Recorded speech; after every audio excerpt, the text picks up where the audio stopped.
اور جب ان سے کہا جاتا ہے کہ جو کتاب اللہ نے اب نازل فرمائی ہے اس کو مانو، تو کہتے ہیں کہ جو کتاب ہم پر پہلے نازل ہو چکی ہے ہم تو اسی کو مانتے ہیں،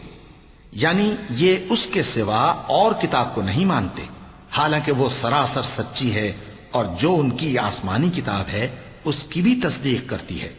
ان سے کہہ دو کہ اگر تم صاحب ایمان ہوتے تو اللہ کے پیغمبروں کو پہلے ہی کیوں قتل کیا کرتے تھے؟ اور موسیٰ تمہارے پاس کھلے ہوئے معجزات لے کر آئے، پھر تم ان کے کوہ طور پر جانے کے بعد بچڑے کو معبود بنا بیٹھے، اور تم اپنے ہی حق میں ظلم کرتے تھے۔ اور جب ہم نے تم لوگوں سے پختہ عہد لیا اور کوہ طور کو تم پر اٹھا کھڑا کیا اور حکم دیا کہ جو کتاب ہم نے تم کو دی ہے اس کو زور سے پکڑو اور جو تمہیں حکم ہوتا ہے اس کو سنو، تو وہ جو تمہارے بڑے تھے کہنے لگے کہ ہم نے سن تو لیا لیکن مانتے نہیں، اور ان کے کفر کے سبب بچڑا گویا ان کے دلوں میں رچ گیا تھا۔ اے پیغمبر ان سے کہہ دو کہ اگر تم مومن ہو تو تمہارا ایمان تم کو بری بات بتاتا ہے۔ کہہ دو کہ اگر آخرت کا گھر اور لوگوں یعنی مسلمانوں کے لیے نہیں اور اللہ کے نزدیک تمہارے ہی لیے مخصوص ہے تو اگر سچے ہو تو موت کی آرزو تو کرو، اور ان اعمال کی وجہ سے جو ان کے ہاتھ آگے بھیج چکے ہیں یہ کبھی اس کی آرزو نہیں کریں گے، اور اللہ ظالموں سے خوب واقف ہے۔ اور ان کو تم اور لوگوں سے زیادہ زندگی کے حریص دیکھو گے، یہاں تک کہ مشرکوں سے بھی بڑھ کر۔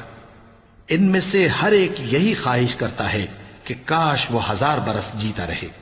مگر اتنی لمبی عمر اس کو مل بھی جائے تو اسے عذاب سے تو نہیں چھڑا سکتی، اور جو کام یہ کرتے ہیں اللہ ان کو دیکھ رہا ہے۔ کہہ دو کہ جو شخص جبرائیل کا دشمن ہو اس کو غصے میں مر جانا چاہیے، کیونکہ اس نے تو یہ کتاب اللہ کے حکم سے تمہارے دل پر نازل کی ہے جو پہلی کتابوں کی تصدیق کرتی ہے اور ایمان والوں کے لیے ہدایت اور بشارت ہے۔ جو شخص اللہ کا اور اس کے فرشتوں کا اور اس کے پیغمبروں کا اور جبرائیل اور میکائیل کا دشمن ہو تو ایسے کافروں کا اللہ دشمن ہے۔ اور ہم نے تمہارے پاس سلجھی ہوئی آیتیں ارسال فرمائی ہیں، اور ان سے انکار وہی کرتے ہیں جو بد کردار ہیں۔ ان لوگوں نے جب جب اللہ سے کوئی عہد کیا تو ان میں سے ایک فریق نے اس کو کسی چیز کی طرح پھینک دیا۔ حقیقت یہ ہے کہ ان میں اکثر بے ایمان ہیں۔